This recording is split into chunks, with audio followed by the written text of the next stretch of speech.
বিকালবেলা হঠাৎ করে ইচ্ছা করছে ঠাম্মার একটু দেখাইতাম, তো আমি আমার জামাইরে রাজি করে যাই দেখে রেডি রেডি হইতাম বললে সব বাইর করছি। তো আমি রেডি হয়ে তোমরা লোকে দেখা করতেছি, তো আমি ফুল কমপ্লিট রেডি হয়ে গেছি গা। তো মারে কইতেছি, মা আমরা তো যাইতেছি, তুমি একলা একলা বাড়িতে থাকবো। মা কইছে কিচ্ছু হইতো না। তো আমরা বেশিক্ষণ টাইম নিতাম না, 1-1.5 ঘন্টার মধ্যে আয় পড়ো এমন কইয়া। তো আমরা বাইরে গেছি গা। তো যাওয়ার সময় মানে এত কথা আমি তো হের কানটা গরম করে লেছি, আমার বকাবকি করতেছে, ফোনটা পড়ে গেলে কি ভালো আসলো। তো এইসব মানে ফাইজলামি করতে করতে আয় পড়ছে ঠাম্মার বাড়ি। তো ঠাম্মার লোক একটু বাড্ডা মাছি খাইছি টাইছি।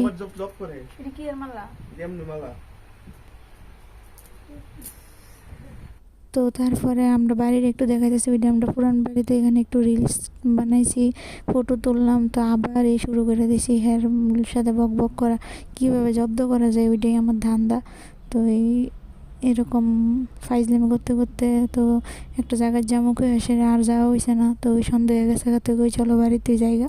তো খাওয়া যায়, তো বারবার চিকেন ভর্তা আর রুটি খাইছি, খায় সেরা তো বাড়ির দিকে যেতে। তো গুড নাইট সবারে, দেখা হইব নেক্সট ভিডিওতে। আজকের মতো এখানে